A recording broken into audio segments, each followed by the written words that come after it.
So if you do find a house that you want to buy, there are more things included in the contract than just the sales price. Yeah. The things that are included that you need to think about are, one, the sales price, obviously. And then the next thing is you can ask the seller to pay some of your closing costs. As a rule, closing costs are typically 3% of the sales price. So if you're buying like a $500,000 home, in addition to the 20% you're putting down, you need to come up with another $15,000 for closing costs. Yeah. And if that is getting a little rough for you, you may be able to ask the seller to pay for some of your closing costs.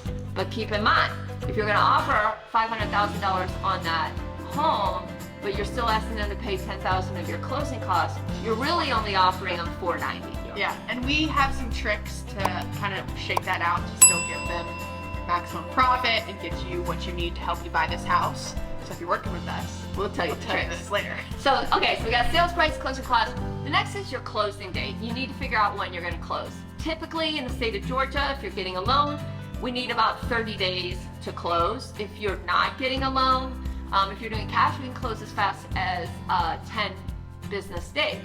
However, Or quicker. yeah, you want to make sure that your agent, whoever you're working with, calls the other agent and finds out what the seller situation is. Yeah. You know, maybe closing in 2 weeks would freak them out. Yeah.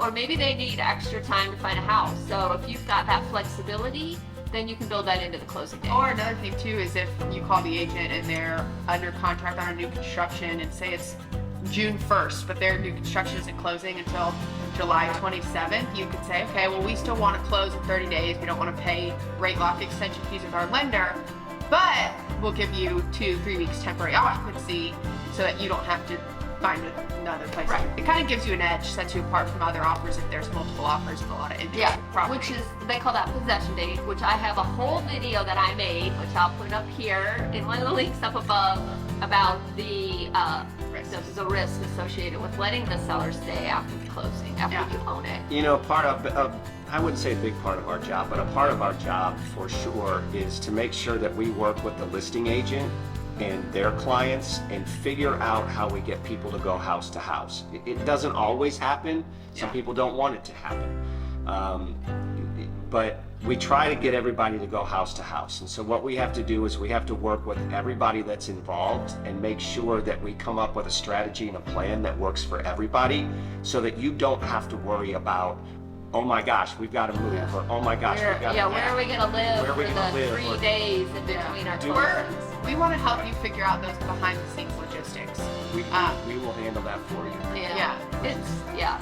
And so closing day, possession, and then we did have a video that we did about due diligence, and that means kind of, in a nutshell, like the time period you have to do inspections, or even if you just change your mind.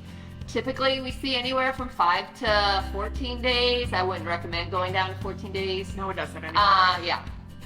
So we got that, and then what else am I missing? Arguably, one of the most important is a pre-approval or pre-qualification letter from your lender, or if you're paying cash and proof of funds, you've got to be able to show the seller, I want your house, but I also actually can buy your house. So you want to, when you submit that offer, you want to say, hey, I really love your house, I really want it, I'm going to give you 3% earnest money, and also I'm already qualified for my loan. It's through underwriting. That's a great way to set yourself apart. So you have to have that proof that, yes, I am qualified to purchase this house, or I do have the cash.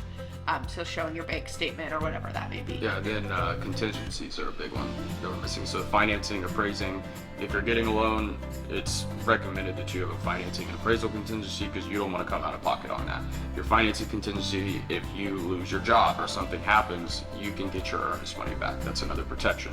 If the house doesn't appraise, you can get your money back. So things like that protect you as a buyer when you're making an offer. Yeah. And I'm probably going to get in trouble for saying this, but it is best if you use a local lender, because if the listing agent recommends to her clients or his clients that they take your offer, a good listing agent's going to call your lender. Yeah. And if they're local, it's probably going to be better suited that you have a local lender than somebody from out of state who maybe doesn't return phone calls or doesn't respond. Or to it's like emails. calling Comcast Or to it's get like in touch with or- them. yeah, it's Yeah, I've had a calling situation. Comcast. It's important because they're gonna verify that you actually have the money to purchase the The home. reason I always say it's important to have a local lender, and I love local lenders. One, they know the market. I meet them in person. It's not just someone I talk to on the phone. So it's just better for it to be like super local, but at least in the same time zone. Like I have had morning of the closing. It's 9 o'clock in the morning. I'm sitting in the parking lot with my clients at the closing table, and shit's hitting the fan, and I need to call their lender, and it's 5 o'clock in the morning in California, and he's asleep. Yeah. And I That's can't bad. get in touch with Yeah, him, yeah. and we're trying to close, and there's a pissed off seller who wants his money, and I can't get in touch with your lender because he's sleeping. Yeah. So one other thing to put that I think we forgot to mention in the contract is just the earnest money. And we made a whole video about the importance of earnest money, so Yeah. check that out. And what it means. And what it means, obviously. So when you're writing a purchase contract, it's called a purchase and sale agreement. When you're writing a purchase contract, whoever you use as your agent, I want to just caution you, for most Americans, for most people, the purchase of a home is their largest financial investment. Yeah. And there are a lot of realtors, and God bless them, but they work very part-time. And they're not skilled at writing contracts frequently, so they don't know the ins and the outs of the contract. And so we definitely do. We take contracts class all the time, and we're writing contracts. We know the contracts in and out. So just make sure that you use an agent that has written more than a deal this year, because that could end up costing you a lot of money. What questions do you have about real estate? Drop us a comment or shoot us a text, send us an email, give us a phone call, and we're going to be answering all your questions throughout this video series. And there's some more videos that we've done too, so make sure to check out the playlist over here for any other questions that you may have.